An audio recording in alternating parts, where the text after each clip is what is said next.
Não é possível sonhar sem boniteza, sem moralidade e sem opção política. Paulo Freire, para mim, é vida, é alegria, é cidadania, é dignidade.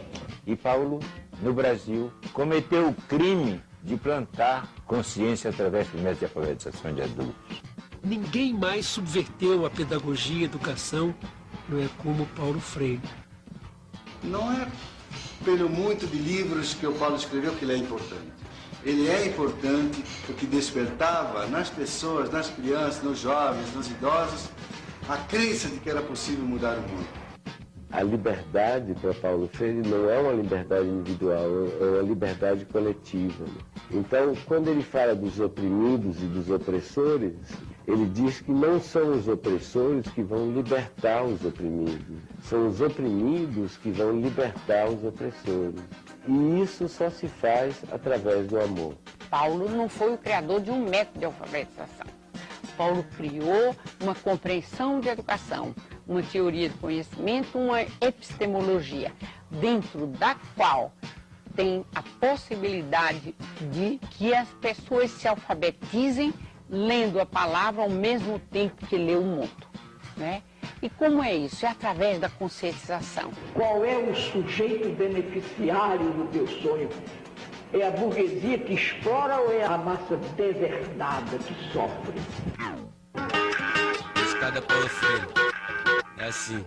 Pedagogia Paulo Freire na consciência de todos espero. Até que o nível de analfabetismo alcance o índice zero. Fé na vida, fé na gente, fé no que virá. Nós podemos tudo, nós podemos mais. Plantaremos um mundo novo, os benefícios colheremos em partes iguais. Em partes iguais.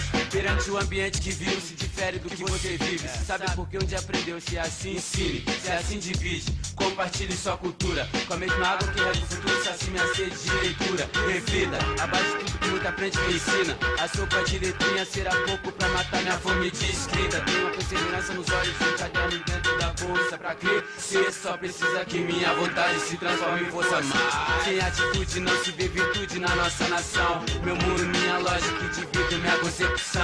Trabalho, luta, persistência, consciência, esperança. Se eu sei eu posso ensinar e é assim que o país avança. Perseverança nasce escola dentro de todas as casas. Havia um mundo das palavras em cada esquina, numa sala de aula. Pedagogia Paulo Freire na consciência de todos espero. Até que o nível de analfabetismo alcance o índice zero. Fé na vida, fé na gente, fé no que virá. Nós podemos tudo, nós podemos mais. Plantaremos um mundo novo, os benefícios colheremos em partes iguais. Em partes iguais.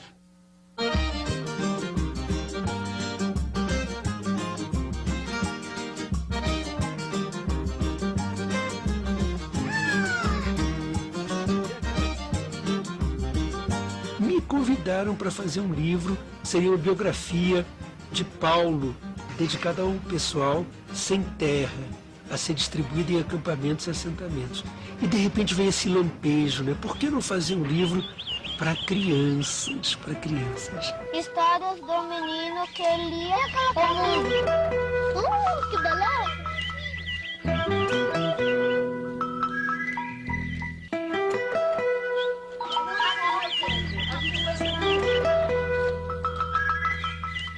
Vamos chamá-lo de Paulo. Paulo. Ele nasceu no começo do século XX, um século que acabou de acabar. E o nome dele ficou assim: Paulo Regos Neves Freire. Paulo Freire nasceu no Recife, em Pernambuco, lá no Nordeste, no dia 19 de setembro de 1921. Nos primeiros anos da vida dele, o menino Paulo viveu em sua casa com quintal e com grandes mangueiras de frutas doces. E ele era um menino que aprendeu a ler e a escrever riscando palavras no chão. Mas ele também era um menino que lia o mundo. Antes de crescer, o tanto que faltava para virar gente grande, o menino Paulo foi viver numa cidade perto de Recife, chamada Jaboatão. Com 13 anos, perde o pai. Foram tempos duros.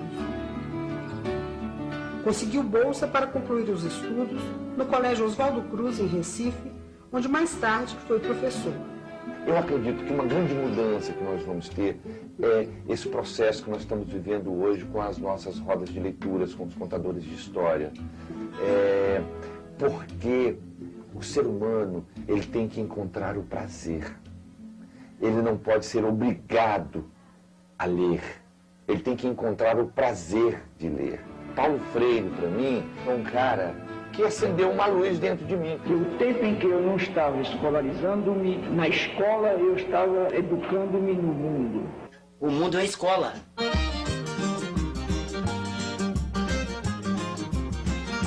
Paulo Freire foi um homem da luta, né? Educador.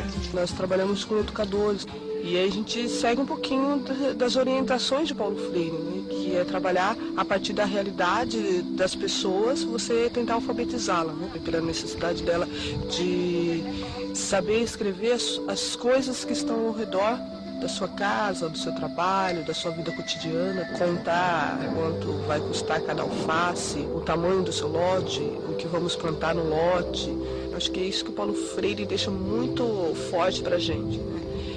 Trabalhar a realidade do povo e não simplesmente você ir lá e ensinar palavras que as pessoas talvez nem usem ou nem entendam exatamente o que significa a palavra, né?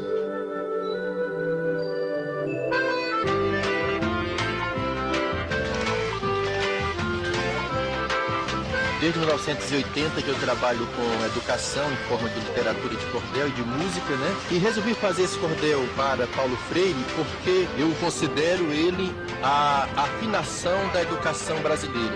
É uma forma de eu contribuir com aquilo que ele sonhava e conseguiu concretizar muita coisa, muita coisa.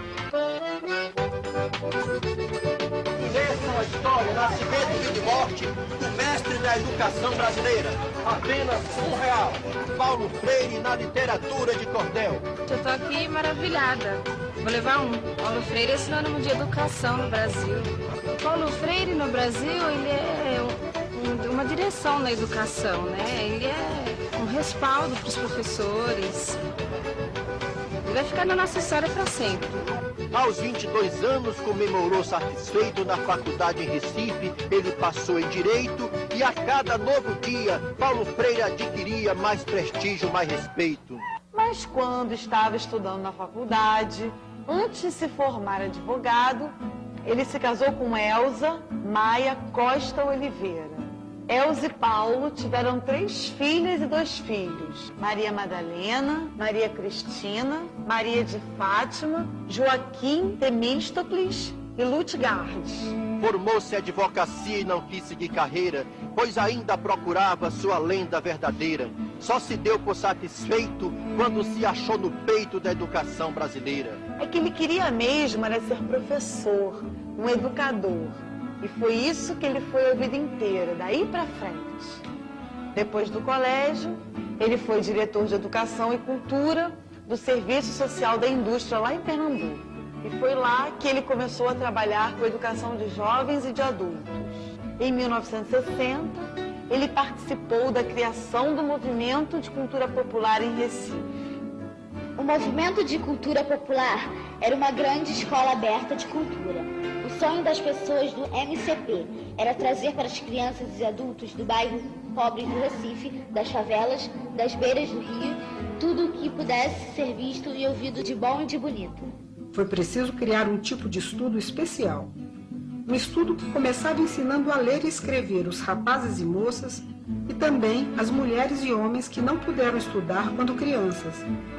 Não era fácil, principalmente porque todo o material que havia para ensinar as pessoas adultas a ler e escrever estava escrito e desenhado para ensinar as crianças. E Paulo Freire e sua equipe de educadores começaram a pensar um jeito diferente de ensinar as pessoas a escrever e a ler. Paulo me convidou para ir assistir o final do trabalho de 40 horas com uma turma de adultos. Ele disse, eu chamei para que tu viesse, porque é um ato poético que tu vais ter. Como os fonemas ligados à vida cotidiana de cada um desses camponeses podem produzir a luz da consciência. Ele colocou a palavra tijolo, aí ele fez os fonemas. Ta, te, ti, totu, já, jeji, joju, lá, le, li, nolu. Era a última aula de 40 horas.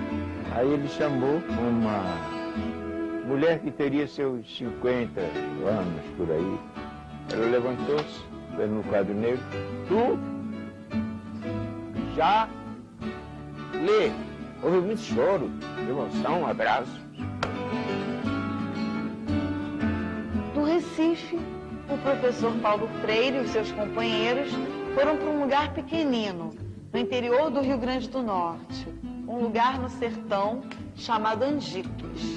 Nós fizemos um bonito trabalho em Angicos com a juventude e se alfabetizaram 300 e tantas pessoas. 15 universitários chegam a Angicos, convocaram os alunos e explicam que é possível ler e escrever sem cartilha.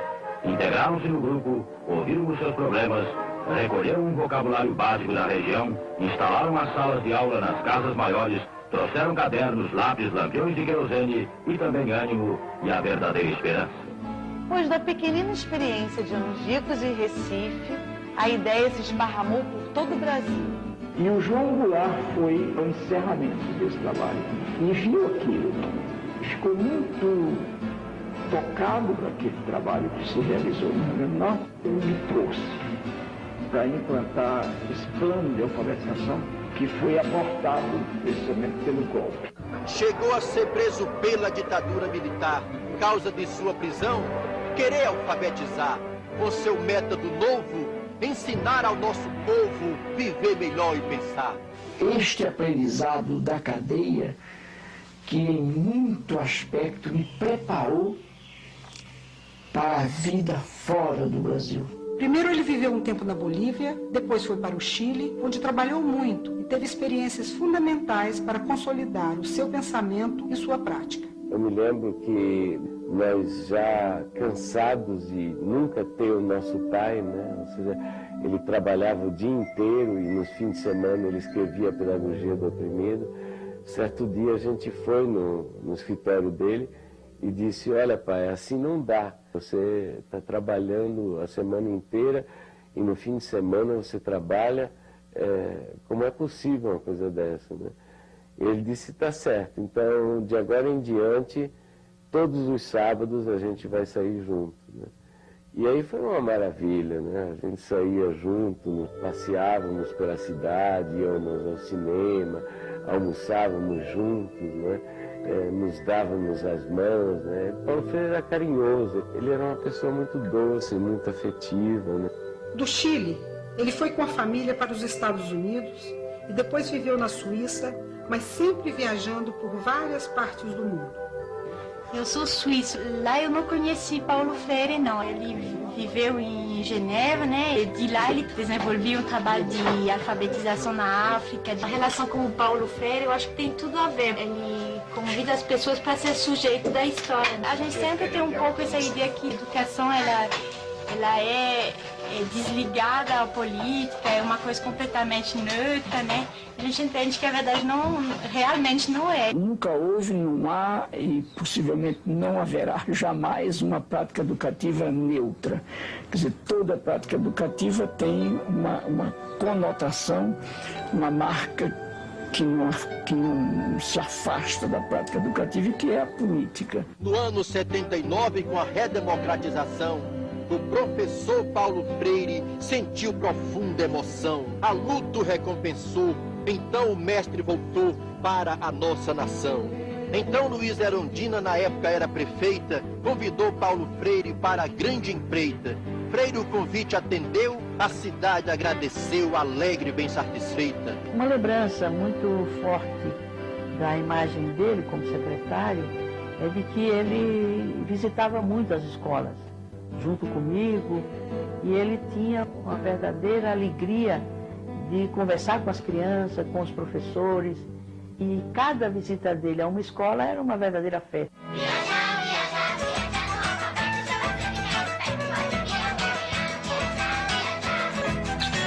Amoaço da aguardente, aroeira, alquimia, avexado, atrevido, atabaque, alvenaria, agentata, algodão, aldeota, alçarpão, A arquivia. comunidade participava muito. Então, quem sugeriu o nome foi a comunidade. E eu percebi que o grande tema gerador dessa escola era alegria. Eu senti que dava para organizar o trabalho aliando duas marcas, que era da alegria, do Trapalhão Zacarias, e com a concepção de educação de escola do professor Paulo Freire. O que a gente tem feito aqui, na realidade, é procurar respeitar essas crianças, né, e conseguir com que eles façam a mesma coisa com a gente e com todo o entorno da escola, com a família, com o bairro. E quem faz a escola são os jovens, principalmente os alunos e os professores. Porque o diretor pode querer muito, mas se ele estiver sozinho, nada acontece. Aqui também foi difícil construir esse trabalho. Muitas pessoas criticavam, falavam, nossa, aquela escola lá só tem festa, não ensina nada. Não é? Vocês já ouviram isso aqui na própria comunidade? Ah, aquela escola de lá que ensina. Amoaço da aguardente, aroeira, alquimia, avexado, atrevido, atabaque, alvenaria, agendata, algodão, aldeota, alçarpão, arquivia, astrologia. A professora explicou pra gente quem era Paulo Freire, explicou as coisas que ele ensinava pra todos. E nisso ela disse pra gente fazer uma poesia. Boniteza, a gente entendia, era ser bonito, mas boniteza não é só isso. Boniteza é pegar e ler as coisas, ver o mundo de outra maneira. Desenho do dente dragão, deboche, desilusão, dose desabaderrama. Esperança. Elemento, ecologia, estudante. A esperança é de lutar e conseguir. Eu falei, um dia eu tenho fé em Deus que eu vou conseguir estudar. Aí eu saía pelas ruas, olhando, e aí eu passava e dizia, moço, que nome é esse? Leite. Aí eu lia aquele leite, sabe? E de pão. E eu ia lendo. Olha, eu sei que eu consegui aprender. Aprendi a fazer meu nome, tentando sozinha. Minha cabeça doía, mas eu tava ali, sabe? Ao olhar para um letreiro de um ônibus e não conhecer, os analfabetos não têm culpa nenhuma, mas se todos eles e todas elas funcionassem na sociedade com a clareza com que eu digo agora que a culpa não é deles, aí já não haveria analfabeto, porque teriam brigado contra isso há muito tempo. Eu estou com um ano de escola. Mulher com 60 anos, um ano de aula, né? Então, tudo para mim é novidade. Ao descobrir que a perversidade da sociedade é que é a culpada pelo fato de ele não saber ler, que ele se prepare, amadurecendo para superar o que haja também de inibidor no processo de alfabetizar-se. Quando eu entro na sala, que os professores começam a chamar o nome, a presença da gente, que fala Iraci, eu falo presente, professor. Para mim, é a mesma coisa de me dar um pedaço de bolo, porque aquilo ali eu acho tão importante de eu ser gente, sabe? Porque eu achava que eu não era ninguém. A gente parte do princípio de uma educação libertadora. A gente respeita muito o conhecimento que eles trazem, conhecimento próprio deles, né? Histórias de vida, né? Concepção de mundo. Eu me criei na roça, no Paraná, e não tive essa oportunidade de aprender a ler. Cheguei aqui hoje, era jovem ainda, né? Ainda era jovem, mas é que fui trabalhar em casa de família. Meu sonho era aprender a ler e escrever. E agora eu estou contente, estou feliz que estou tendo a oportunidade de aprender, né? Eu venho de uma escola, que é uma escola que assim, né? Eu não sabia nada, o professor lá que sabia tudo, né? E com todos aqueles complexos que a gente vai somando no decorrer da vida, né? Escolar. Meu neto que tem 10 anos me ensina. Ele fala, vó, mas você é difícil de aprender, mas assim mesmo eu aprendo um pouco. Nossa atitude aqui é de aprender, escrever, ler e escrever, para não ter que alguém depender dos outros. Né? Eu, quando ia na cidade, não sabia tomar ônibus para ir para cá, né? Agora eu já sei ler o nome do De repente, quando eu li Pedagogia do Oprimido, eu entendi que é possível ter uma escola diferente daquilo que eu tive, né? O Paulo Freire nos ensinou isso na prática. É isso que a gente acredita, né? É isso que nós estamos fazendo aqui. Precisamos de educação para ser cidadão. Precisamos de educação para ser cidadão. Precisamos de educação para ser cidadão. Porque sem educação não seremos cidadão. Não seremos cidadão. Não, não, não, não. Do ponto de vista político, a cidadania é criada ou não é criada. Quer dizer, é produzida ou não é produzida. O alfabetizador ou a alfabetizadora precisa saber que seu grande dever não é o de fazer memorizar por parte de quem não sabe ler as técnicas da leitura e da escrita. Pelo contrário, ao ensinar a leitura da palavra, a escrita da palavra, a alfabetizadora tem esse dever político, que é o de trabalhar no sentido da produção da cidadania por parte daqueles que estão faltosos dos direitos e dos deveres da cidadania. Quando eu penso em Paulo Freire, eu penso na questão do sonho, mas sempre esse sonho freiano, sonho com o pé no chão, sem se desvincular da realidade. E penso em toda essa beleza que é ensinar a ler e a escrever a partir da aprendizagem com as pessoas, porque eu vejo que a alfabetização é um processo histórico-cultural mesmo, onde a gente, para poder lograr ensinar a ler e a escrever, precisa aprender a ler e a escrever como as pessoas leem e escrevem o seu mundo. Aí, a partir dessa relação de aprender com eles, é que nós podemos intervir no processo e ensinar. Mediado, claro, pela leitura e a escrita o tempo todo, pelo texto e o contexto e a prática social. Em 1986, Paulo Freire perdeu sua esposa Elza. Eles viveram juntos por 42 anos. Alguns anos mais tarde, ele casou com Ana Maria Araújo Rache. A maior qualidade de Paulo foi essa, amar. Amar irrestritamente. De amar não só as pessoas que o cercavam, mas amar o ser humano. Paulo amava a vida. Paulo dizia, tem dois sentimentos antagônicos que são emoções éticas e são as emoções que nos impulsionam para as ações éticas, que é a raiva e o amor. Outra qualidade em Paulo era que ele dizia, eu amo a minha inconclusão. Ninguém sabe tudo, ninguém ignora tudo. Nós vamos construindo isso diante dos sonhos que podemos ter. Cavalé do Rocha, praça de guerra, Cavalé do Rocha, onde o homem pode berra. São sons de sims, não contudo, pé quebrado, verso mudo, grito no hospital da gente. Um dia eu escrevi A Cigana Analfabeta, lendo a mão de Paulo Freire.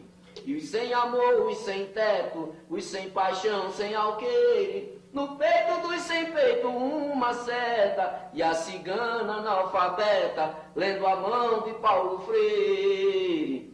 Acho que ele é muito mais um mestre do aprender do que um mestre do ensinar, né?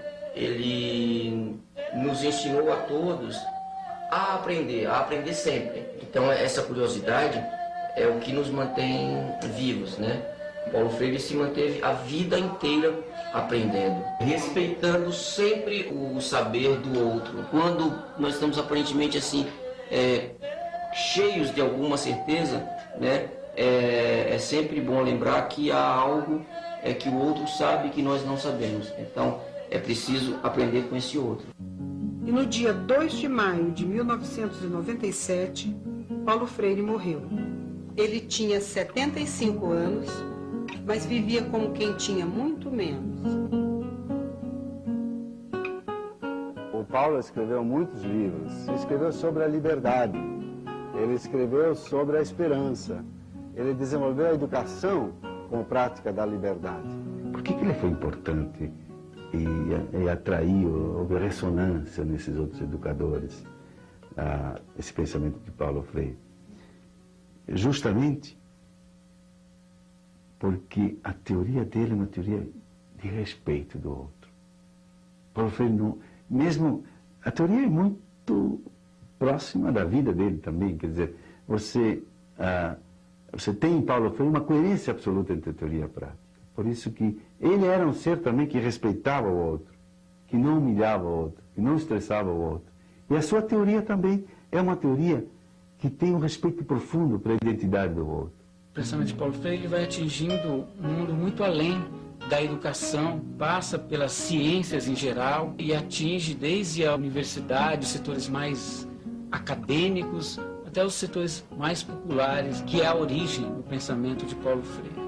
Tem o Instituto Paulo Freire em Portugal, na Espanha, tem o Instituto Paulo Freire em Los Angeles, na Índia, em Israel, na Coreia, dando continuidade à história de Paulo Freire, que também a nossa história. Paulo Freire foi um dos mais importantes pensadores do século XX. Paulo Freire foi também um cientista rigoroso, acadêmico. Por isso, cada vez mais ele é incorporado e o seu pensamento é estudado também nas universidades, nas faculdades, nas instituições de ensino superior. O que eu tenho tentado fazer ao longo de minha vida é exatamente uma reflexão, uma espécie assim de filosofar sobre a educação e não apenas um método de alfabetizar. Quer dizer, o que me move, o que me tem movido é uma compreensão crítica da educação, portanto, da prática educativa. Não importa que essa prática educativa tenha que ver com a alfabetização de um grupo de gente que não lê nem escreve, ou que essa prática educativa tenha que ver com a pós-graduação de uma universidade. Professor, profissão, quero que pule as barreiras, elimine as fronteiras na afinação, Freire, maestro da educação brasileira. Um trabalho de base, formando base de evolução verdadeira. Não alfabetizado, quase fora do cotidiano, só fará parte do nosso passado. Olhar profundo, mais profundo, enxergar os valores. Aprender a ocupar melhores posições no ciclo dos educadores. Estamos fazendo aí uma pesquisa sobre o Paulo Freire e tal, como ele foi um grande pedagogo. Paulo Freire revolucionou a educação.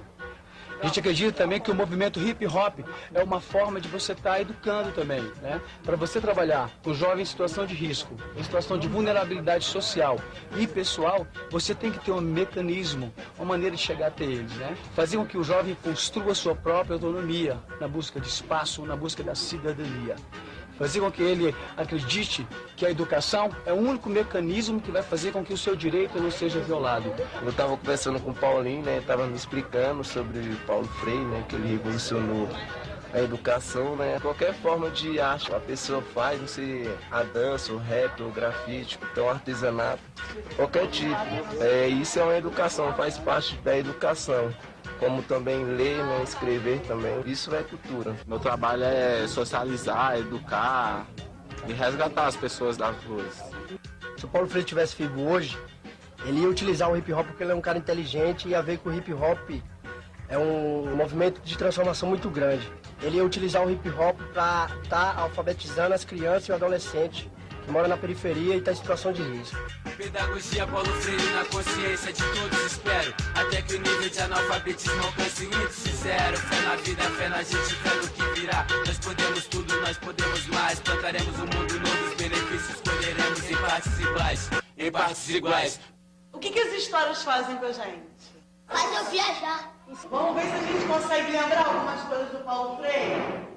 Saiu do Recife, foi morar em vários países e ficou 16 anos sem vir para o Brasil. Paulo Freire, ele ganhou uma bolsa, o nome do colégio é Oswaldo Cruz. Pode ir? Ele gostava mesmo da aula alegre, né? Ele gostava de alfabetizar as pessoas com a realidade do lugar. E o ideal da escola para ele é um ensina o outro, não o professor ensina a todos. Quem sabe o que é ter consciência? Quem sabe o que a pessoa está fazendo. E segundo Paulo Freire, isso que a gente está fazendo é um círculo de cultura. É mistura de povos, religião de cada um e o que cada um faz.